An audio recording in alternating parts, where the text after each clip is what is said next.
Thank you, Excellency, for your time for the interview. I'd like to start with the visit of high-level visit of European Union, the Vice President of the European Commission, and also the High Representative for the foreign policy of the European Union is making a landmark visit to Myanmar soon. That is what I learned. How important the visit is, and what are your expectations from the visit? Look, you're right. We're very happy to see our EU High Representative for Foreign Policy and Security visiting Myanmar very soon, around mid-July. She's also the Vice President of the European Commission, as you rightly said. So she's double-hatted. She covers foreign policy and security, defense issues, and she also covered, all the development aid and trade. So she's got a very important role there. In overseeing two different sets of policies that are actually complementary, and this makes the whole power of the European Union in terms of combining hard security and soft policies to try to help Myanmar. So we're very happy to see her coming. It will be her first visit to Myanmar because she has taken up duties only recently. And she wanted, Mrs. Mogherini wanted to come very early into, the new government to show a very strong signal of encouragement to this first democratically elected government. She believes that the elections have been a landmark moment for the country. The EU has supported this country for several years, but with the elections, the EU has observed, with the biggest observation mission, and the accession to power of the new civilian government and the strong support of the people that has been expressed during these elections.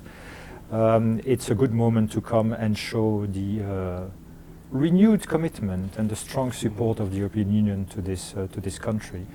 In a moment where things are starting, of course, but we are nevertheless almost 3 months since the accession of powers of the NLD and Aung San Suu Kyi.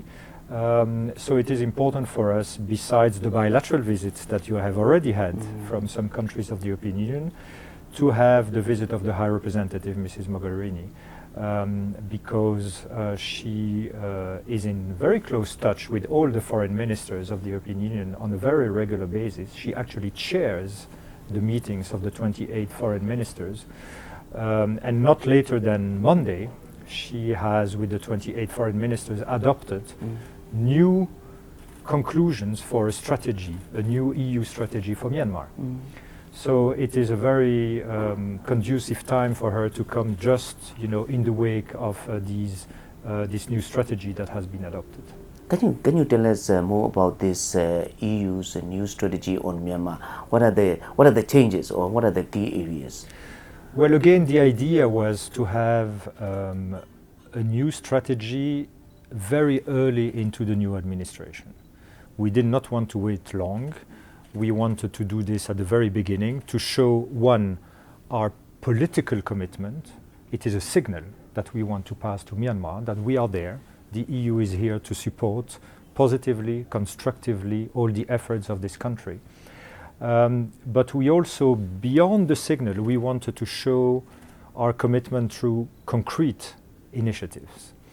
So this strategy contains a number of things that are the continuation of what we have done before, because we believed, in agreement with the different stakeholders, that these were the right things to do. Support to the peace process, development aid, our support to the Myanmar police forces, the reform of the police forces, our work in human rights and in economic growth and trade.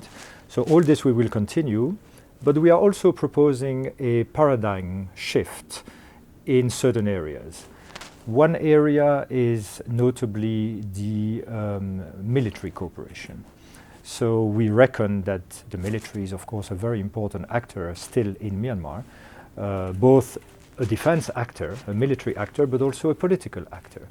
The military is sitting in the parliament, they have ministerial portfolios, they are involved in politics and in the economy. So it is important to talk to them and to engage more to, discuss about our experiences with military powers ourselves. We have had military powers in Europe as well, not that a long time ago. And we have moved from military powers to civilian powers. And in our countries, I must say, the army is, even though it has moved under civilian power and control, the army is still extremely well respected. It is still a proud army, a modern army with modern equipments. So they still have, an important role in society, but they have changed in the way of operating in the country. So this military cooperation between Myanmar and the EU opens new avenues to strengthen the political and military dialogue between ourselves, and to exchange views on how, the future could be made of in Myanmar and what would be possibly a new vision for Myanmar. So that's one area. Another possibility that is very concrete is to change the modality of our cooperation aid. Very often, and we have done this so far in Myanmar, you engage, most donors actually, engage in traditional cooperation. So it's through projects that are implemented by NGOs or some agencies. There's another possibility, which is actually to transfer European funds directly to the treasury. To the government. To the government, so to the national treasury. This, of course, gives the possibility for the government to have some fresh air in terms of cash flows, which, of course, Myanmar, as a poor country, is still in need of. And it also enables Myanmar to be in the driving seat, to develop their own policies. So it's the principle of ownership. So it gives a concrete opportunity for the country to have the means of their ambitions. So the EU is, for the time being, looking at this possibility. We, of course, still need to finalize things with the government. There will be some accompanying, framework to ensure that the money is used in the way it should be used. And we also need the authorization from the member states of the European Union. So all this is in the making, but I think testing this possibility for Myanmar would be a real breakthrough, and actually the EU would be the first actor to engage in what we call direct budget support. It would not exclude the traditional ways of doing cooperation. We would continue that, but a part of the envelope, about a sixth, between a fifth and a sixth of the envelope, would be given directly to Myanmar for them to lead their own policies in social sectors. So we are thinking about education and health, because these are the areas which the population expect to see very rapid improvements, because if the education sector and the health sector are going better, this is something that the man of the street can actually feel very strongly and immediately. And as you know better than me, there is very high expectations amongst the population for the government to deliver very swiftly. So budget support is in a way also one of the instruments that could help the government to deliver quicker on the expectations of the country, and hence showing that democracy changes will also lead to concrete improvements. Because if people are disappointed about the fact that not enough happens, well, they might be disappointed about democracy. Wrongly so, because it's not linked, and democracy needs time. We all know that. Democracy is a process rather than an objective. It's work ongoing. It's something that you always have to fight for every day. We even do that in Europe. We are all democracies, but I can tell you, every day we have to fight to protect our democratic principles. So it would give the possibility for the government to really concretely show to the people that not only they are defending the democratic principles, that they are promoting human rights, fundamental freedoms, the rule of law, governance, but that also concrete things are happening for themselves, for their children and their families. Yeah, just to clarify this military to military relationship, when you are thinking to propose the military to military relationship, My understanding is that it doesn't include the arms support because EU has sanctions against Myanmar. Am I right, or can you clarify on that? You are entirely right. When we talk about military cooperation, it's more a military dialogue. But also more concretely, it can be, technical assistance, it can be training, it can be exposure trips to get to know each other better and to discuss about the way the military can actually find its place in the new Myanmar.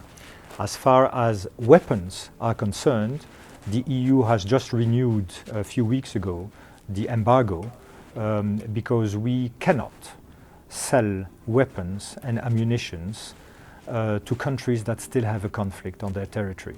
This is not only for Myanmar, it's across the world. So this is, if you wish, a self-limitation that the EU is imposing upon itself. Of course, it affects our trade because some of our countries are weapons producers, and we would be, of course, very happy to increase trade in weaponries because that generates revenues, but we decide not to do it because we are trying to promote peace in Myanmar. And until you have ongoing conflict, if you deliver weapons to the country, well, there's a bit of an incoherence and inconsistency with the fact that one tries to promote peace, and the EU has been trying to promote peace here, notably through being a formal witness of the nationwide ceasefire agreement, and it would be inconsistent with the fact of delivering weapons. So this is something we do not do. We have extended the arms embargo for 1 year, but we can see, over the next months how the situation evolves, if things are changing, and if there's a need to rediscuss this issue. But I want to make it clear that the embargo of the EU only concerns weapons. So there is no sanctions anymore on the economic front. We have lifted all the sanctions on Myanmar in 2013. So what is outstanding is only for weapons and ammunition. Yes.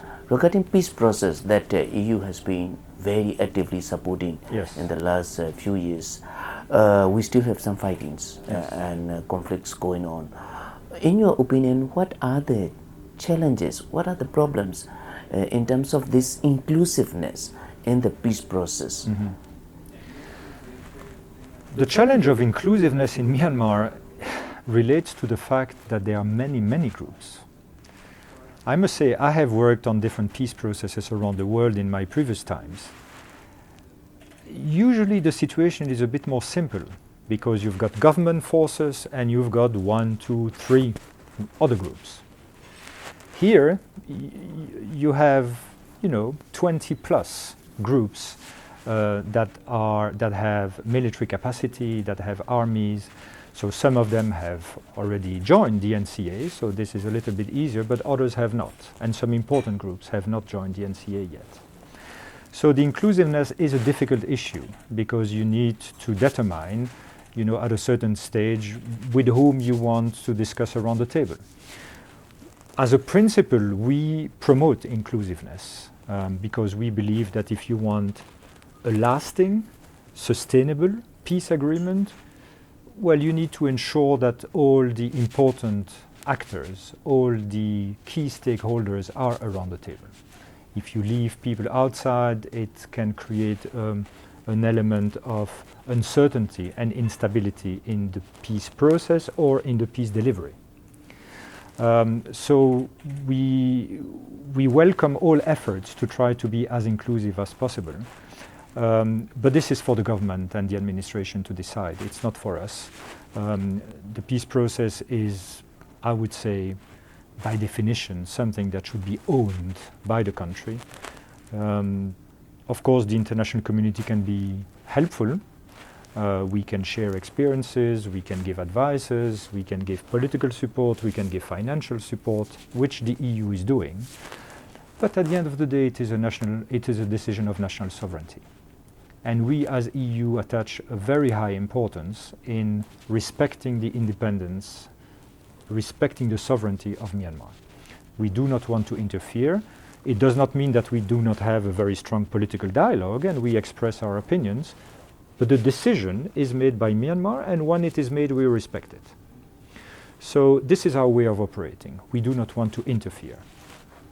Now the peace process is an extremely complex one. It will probably take some time to be settled, but we are very encouraged as European Union to see that this new administration, and notably Aung San Suu Kyi herself, has taken a very strong leadership in working on the peace process, making it a priority very early into her new administration.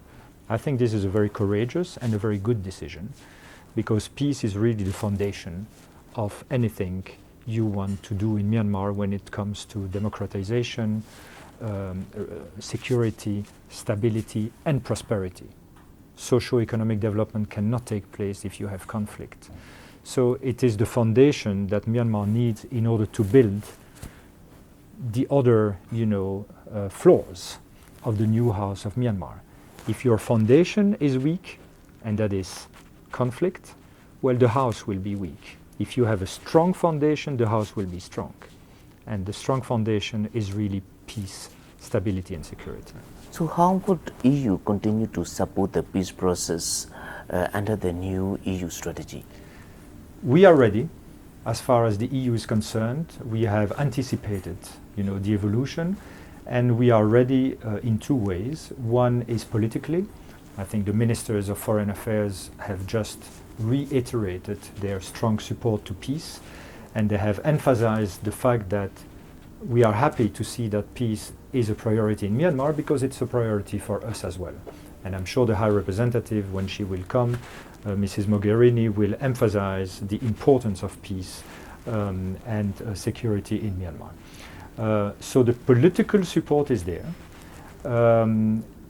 There's another aspect which is more down to earth, but which is necessary, is the financial aspect.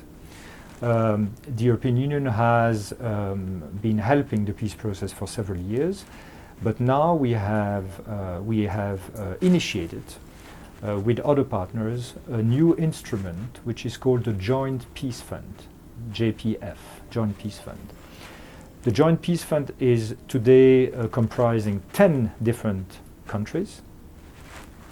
We have a substantial amount of financial pledges, up to $100 million.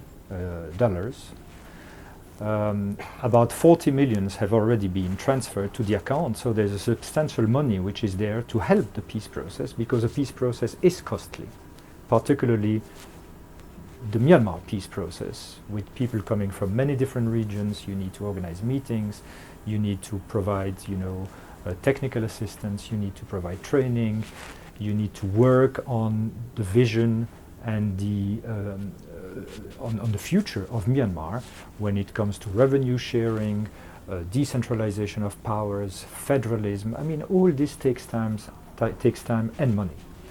So the EU with its partners, we have some member states of the European Union that are partners there, like the UK, Denmark, and others will also follow. We are ready also financially. The money is actually there, and we only wait for a signal from the government that actually allows us to start spending and helping the peace process.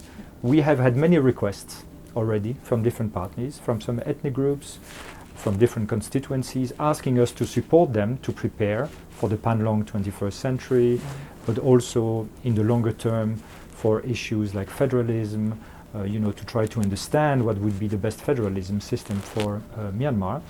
But for the time being, we are not able to disburse, because it's an issue of sovereignty of Myanmar, and we do not want to act without the green light of the authorities. So we hope we will get this green light very soon. Yeah. How do you view the human rights situation in Myanmar, especially on the question of minority rights and religious rights? The human rights situation has improved over the last years in Myanmar, and this is actually one of the reasons why the EU has believed in this transition altogether, because we have seen concrete improvements in the human rights, fundamental freedom situation.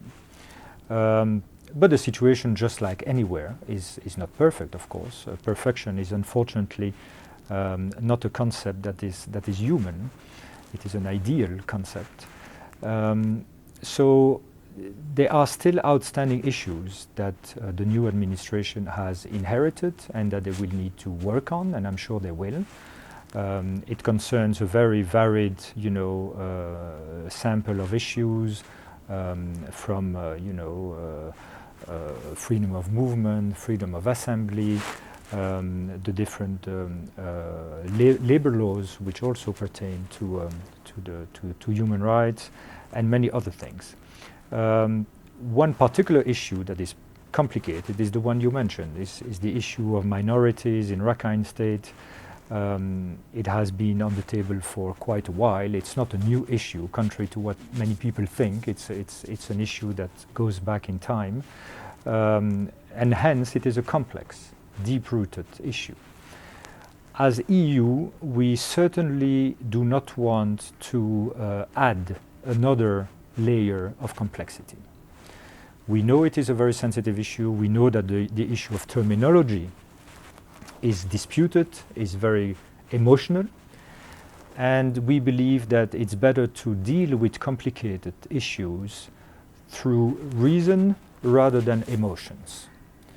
So while the European Union defends values of human rights, wants to see progress on the ground in human rights for the minorities, notably for the Muslim minority, which is particularly segregated there.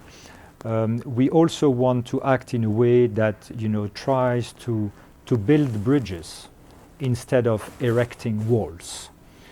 Sometimes you need to work in a way that is, that allows people to talk to each other and to reduce the tension.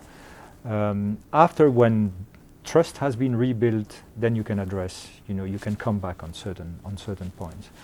We have the impression that for the time being, what people are expecting in Rakhine State is development, is an improvement in their fundamental freedoms, notably the freedom to move, and is basically tackling poverty and access to basic social services, health, education, etc. So we want to see work on the ground.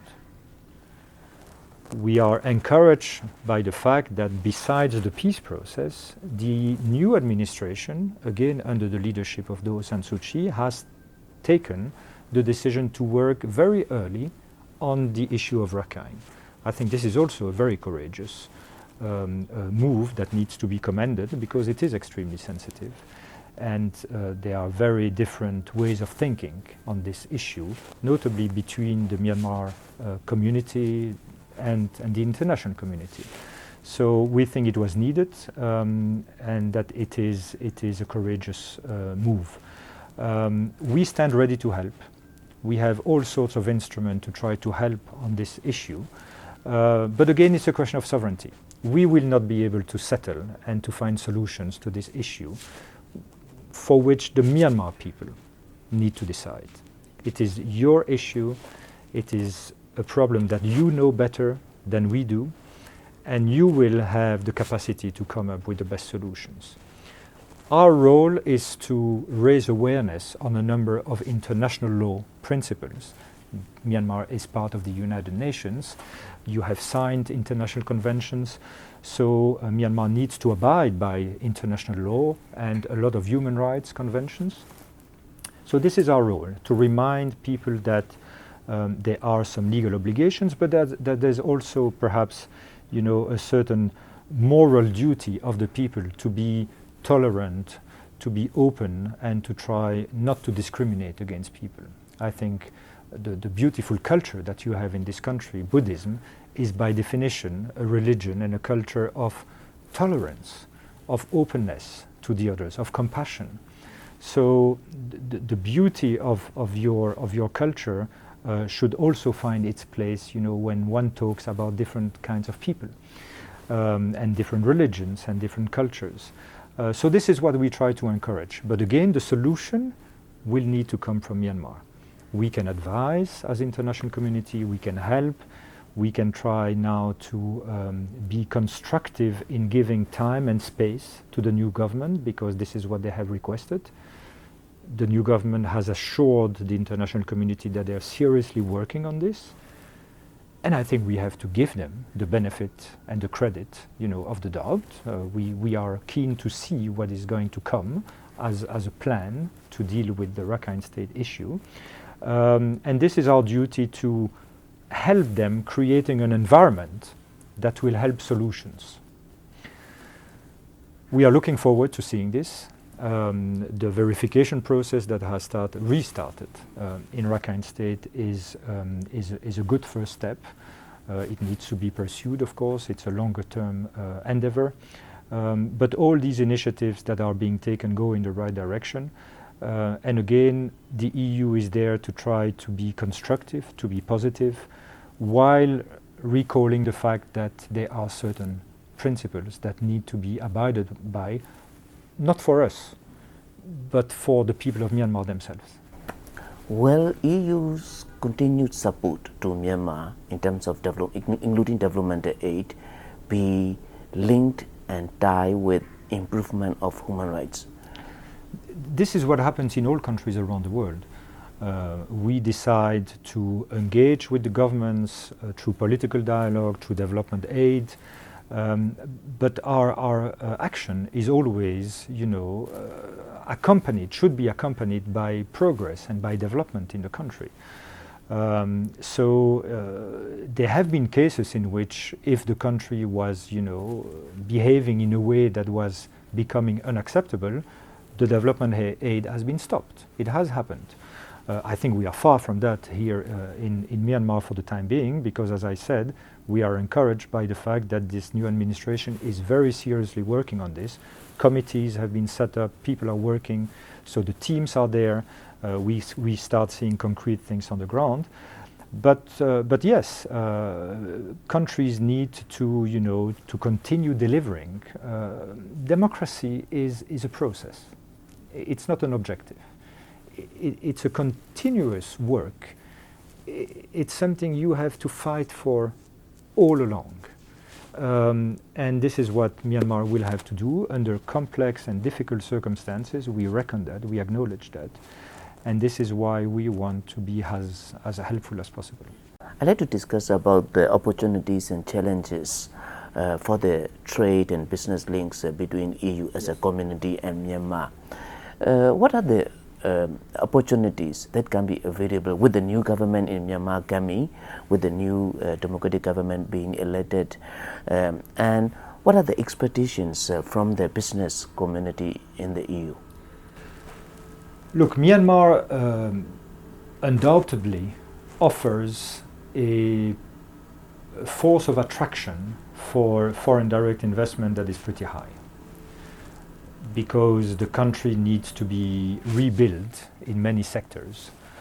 And Myanmar needs technology, needs the know-how, needs the expertise, needs the equipment that the EU can provide, the EU and others can provide.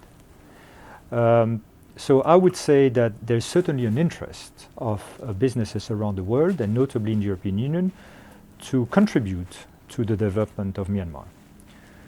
The beauty I see when you look at Myanmar and the EU is the extreme complementarity of the two economies. We are hardly competitors in any sector. Myanmar competes with many countries of the region, for instance, in Asia, because you work in the textile sector, in the agricultural sector, in the fishery sector, and you compete on the same markets. But with the EU, we are not competing. We are extremely complementary. Myanmar needs what the EU can provide, and the EU needs what Myanmar can provide. So it's a perfect match. So I think we should build on this pattern of cooperation. In order to do that, it's very simple for the time being. Everybody knows that the overall investment framework in Myanmar is not perfect. The World Bank is doing a yearly assessment, the World Bank doing business report, and it shows, that investing in Myanmar remains an enterprise full of challenges because of different parameters. So what the country, I believe, needs to do now is to send very early on the new administration the right signals. We know that the administration will need time to complete the legislative framework, the investment framework, etc. All this we know. But if we get clear and strong political signals that foreign direct investments are welcome, this will already give a big boost for European companies to look at Myanmar and potentially invest here. When I say that they come and invest here, what does it mean? Well, of course, it means doing business. Companies are there to make business, but it also creates jobs for the people. You have an unemployment rate which is quite high here. So these foreign companies would come, invest money, and create jobs for the people. And this is how the standards of living will be raised. It is very important. These investments, at least European investments, are very strong on defending also the labor laws, you know, the rights of the workers, the minimum wages. I mean, we come with quality investments. EU investments are not there to be in the short term. They don't come to make money for 2 or 3 years and then they leave. It's not what the European companies are doing. European companies are coming, investing, they are serious, and they come for the long term. They want to stay here and to help the development of this country while doing business between themselves and their partners on the ground. So the quality of investments, and we have seen that through different, you know, investments of European companies here, is very important because it is you know, a balance between the business side and the social side. And to be very honest, it's also a commercial argument. Businesses are very keen on producing in a way that is respectful of corporate social responsibility, of labor laws, etc., because consumers around the world are more and more aware of the fact that they want to buy from companies that are producing in a fair way, in a way that ensures that the benefits of the company are redistributed in an equitable way to the workers. At least they get their fair share of the benefits. So it is an incentive for the companies, you know, to abide by quality investment that protects the rights of the worker. So there's a huge potential of increasing trade between the EU and Myanmar. It has increased a lot already, notably through the fact that we have lifted the sanctions. So trade has improved 300% since the sanctions were lifted. So it has had an impact. But there's much more that needs to be done. So it has increased in relative terms, but in absolute terms, there's a huge potential for cooperation, commercial cooperation between European companies and Myanmar. Can you update us about this draft EU-Myanmar Investment Protection Agreement? Because my understanding there were discussions with the previous government, and now with the new government, there has been not much moving forward with the draft. It is correct. We have started negotiating with Myanmar what we call an investment protection agreement. So this is an agreement that tries, you know, to mutually protect investments. So it protects the Myanmar investments and it protects the European investments. The reason for that is that the legislative framework currently is not protective enough of investments to attract foreign direct investments. Myanmar has already signed actually around 10 bilateral investment protection agreements with different countries. So now the EU has negotiated this framework agreement because it will cover the 28 countries of Europe. So there is no need to negotiate a bilateral agreement, for instance, between Germany and Myanmar, between UK and Myanmar, between France and Myanmar. All this will be covered by European agreement. We have started negotiations late 2014, so about a year and a half ago, and we have had 3 rounds of negotiation that were successful. We are basically in agreement on the text. 1 or 2 small things need to be settled. But basically, on the side of the European Union, we are ready to engage in a signature with the Myanmar government when the Myanmar government is ready. So we are waiting for a signal from their part. we are not pushing because we understand they have so many things on their plate to deal with. They have a to-do list that is very, very long. So, but we are ready on our side, and if the Myanmar government wants to send a concrete signal to the European investors that they are welcome, that the quality investments of European companies are welcome, one thing would be to sign the investment protection agreement. That would reassure companies, and that would be another step forward in the legislative and regulatory framework of the country. For the business, the availability of the electricity is a big issue for Myanmar, the big challenge. So what EU is doing in support of this, the electricity energy in the country? Yes, it is indeed, you're right, a big problem. Access to electricity has a horizontal impact on basically all sectors. Not only on businesses, but also on families, on education. If households do not have electricity at home, well, the children cannot study in the evening, cannot do their homework, or it's more difficult.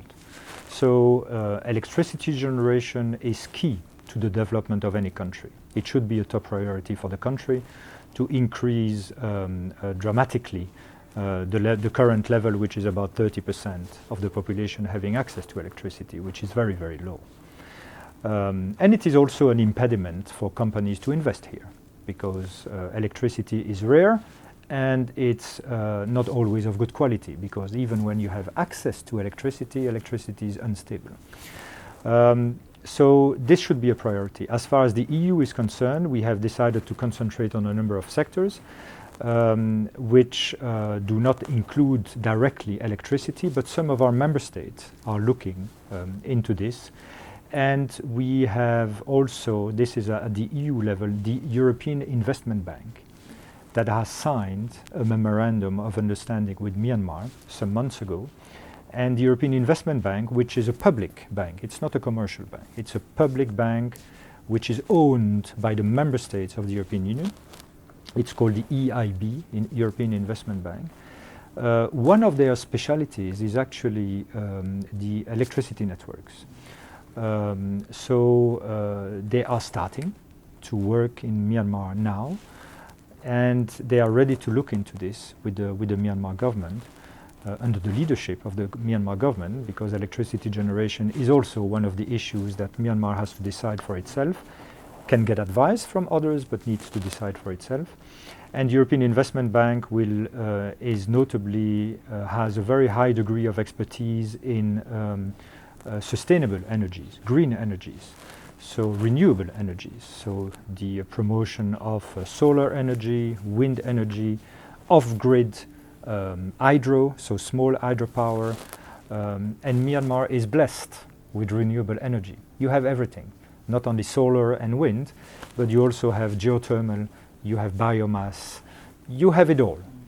And I must say that personally speaking, when I see that you have an energy mix for the time being that uses about 3% of coal, and that some countries advise you to go up to 30%, I find this a missed opportunity. I think you need baseload energy, of course, but that can be done through gas, LNG, which is a less polluting source of energy. But coal, I think, would be an option that is suboptimal, because you do not have coal in Myanmar, apart very little in Shan State, and it's very polluting.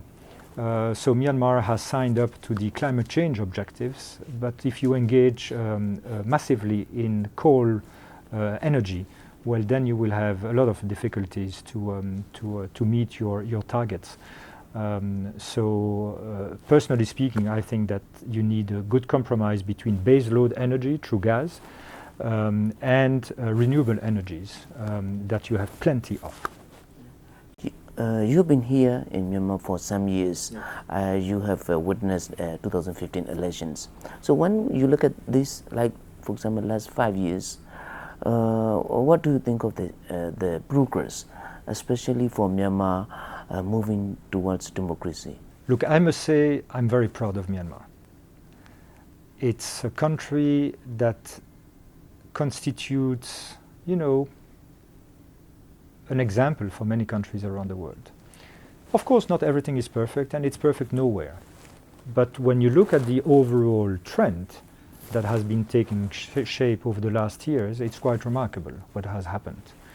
Now, of course, progress needs to go down to the people, because the people want to see concrete progress in their daily lives, and this is normal. And they have high expectations. They have high expectations, and they want to have better access to education, better access to health care. They want to see their standard of living, improved. All this is normal. But what I can say is that people need to continue being a little bit patient, because democracy does not come in one day. Socio-economic development does not come in one day. It needs a bit of time, and we need to give time and space to the new administration to reach their objectives. But when you look at the state of the world today, well, what is happening in Myanmar is something that should be supported, that should be pushed. I sometimes hear, criticism, but I'm not the one who criticizes. I'm somebody who looks at how you need to optimize things, how you need to improve things even more. I think it's a much better approach than, trying to look in a negative way everything that is happening. So this is a little bit what the EU is trying to do here. We remain vigilant, we remain cautious, we express our opinion, but we are supportive of the efforts. One should never criticize people who are working. It's too easy. You should support people who are working, and if they don't work well enough, then you should tell them and help them to work better.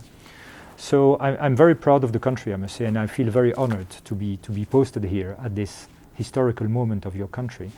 And in spite of the many challenges, and we are not naive, we know that the country is facing many challenges at very different levels.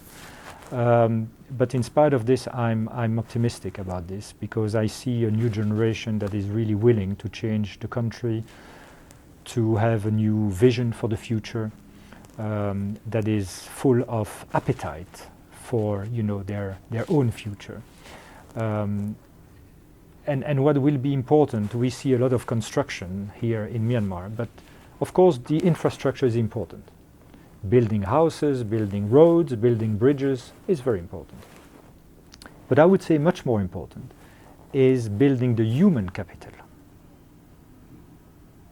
the soft infrastructure, that is giving education to people, because it is the people who will develop this country.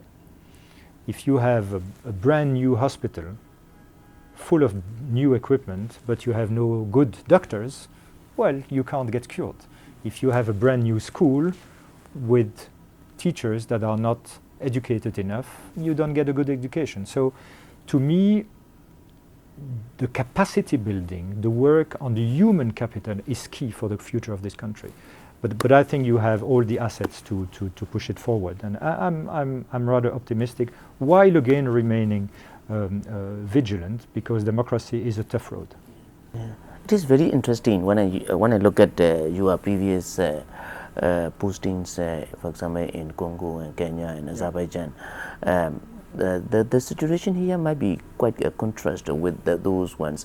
But despite that, when Myanmar faces these challenges, how you see what Myanmar could learn from these other countries which have gone similar challenges towards democracy? I like what you say, because it's true that no country is totally different from the others. One can always find similarities between processes. Of course, every country is specific. Every country has its own, culture, its own history, and all this creates a whole environment that is very specific to the country. But you can draw lessons from history and also from other countries. I have lived and worked in 7 countries in my life, on different continents. And what I must say, I have learned more from these countries than, unfortunately, I have been able to give them. And it is the same in Myanmar. I have learned personally a lot from the Myanmar people, because you have a beautiful culture, You have a beautiful society that is proud of its history, that is proud of its people, and this is something that, you know, some people of Europe have forgotten sometime. You have family values that are remarkable, and I have learned in all countries where I've been posted, but I have learned a lot in Myanmar about human values and about the resilience that the Myanmar people have shown throughout the history, sometimes in difficult periods, but always remaining optimist and bringing change, not only waiting for change to come, but bringing change, trying to act in order to steer the country in the direction, and today in the democratic direction they wanted to have. So it has been quite, it's not finished yet, but it has been quite a remarkable 3 years of personal experience. I hope we have also contributed a little bit, humbly and modestly, to the transition. But it is impressive what is happening here, and this is due to the people. It's not due to the international community. It is really Myanmar that has taken its faith in its hands and that is steering the course of history in a direction that they want and in a direction that the voters have very, very clearly expressed on the 8th of November last year. Thank you, Excellency, to you and also to EU for your continued support to Myanmar and its people. I think there will be a really interesting time and cooperation between the EU and Myanmar. Yeah. Thank you very much, Tumijima. Thank you. Thank you very much.